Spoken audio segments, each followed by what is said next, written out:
Good morning guys. Sa ngayong umaga dito tayo sa likod. At kung nakikita nyo itong tatlo, o natatanda nyo sila, update na rin tayo. Ayan yung ating tatlong bantam. Ang ating Serama bantam na sisiw nun dati. Ayan, malalaki na po sila. At yan dalawa po na yan ay dalawang tandang ay tumitilaok na po yan. Tayo po yung inahin, kakulay po siya nung nanay niya. Ayan po. Hindi nakakatawa. So ayan po silang tatlo. So kaya dito tayo ay papalitan natin ang lupa, yung kanilang pinagkukulungan. Pagkano yan, dilipat na rin natin yan sila o isasama natin doon sa mga nanay at tatay nila, kasi nga po ay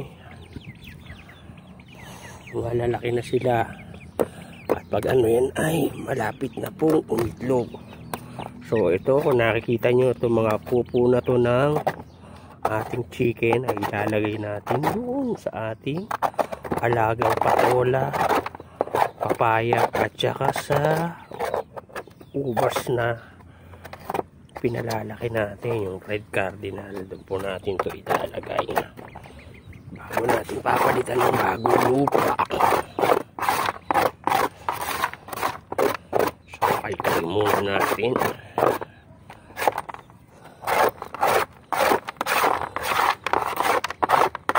Busin muna natin yung lupa. So ayan, first time lang nila nakalapag sa labas ng kulungan simula nung maliliit sila.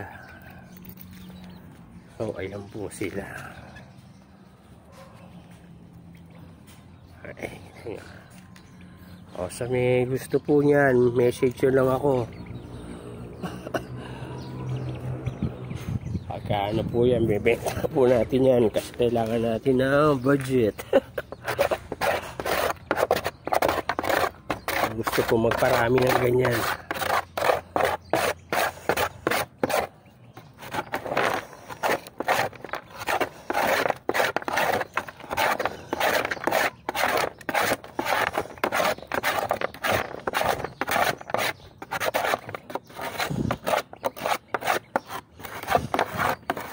Kagandahan po yan. Yan po yung mas mahal na klase ng bantam. Yan po yung pinakamaliit na bantam na lahi na nabibili ko na naaalagaan.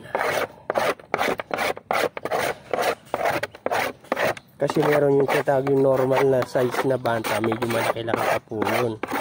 Ayan po, mas maliit na, yan na po yung pinakamaliit na version, no?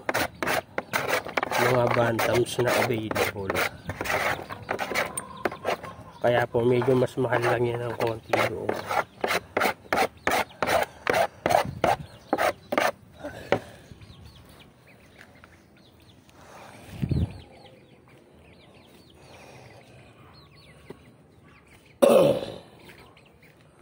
Tayo muna lalagyan ng ating lagyan natin ng ating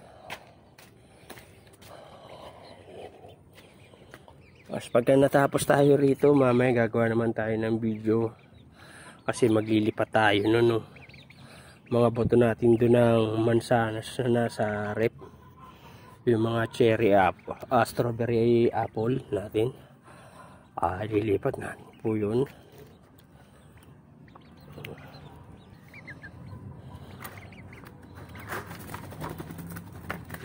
Ito ang tuwa siya, ayun, lilipad.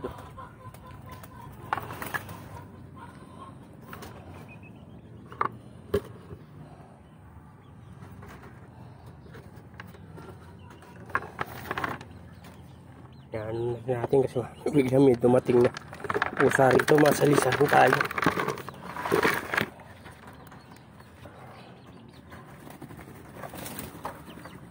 So yan, nagliparan na sila. So guys, hanggang dito na lang muna itong video natin at uhulihin lang muna natin sila at baka lumayo at matsyempuhan ng mga pusa rito na nagala. So sana nagustuhan nyo yung video natin. Maraming salamat po sa panonood. Thank you for watching at God bless. Happy breeding.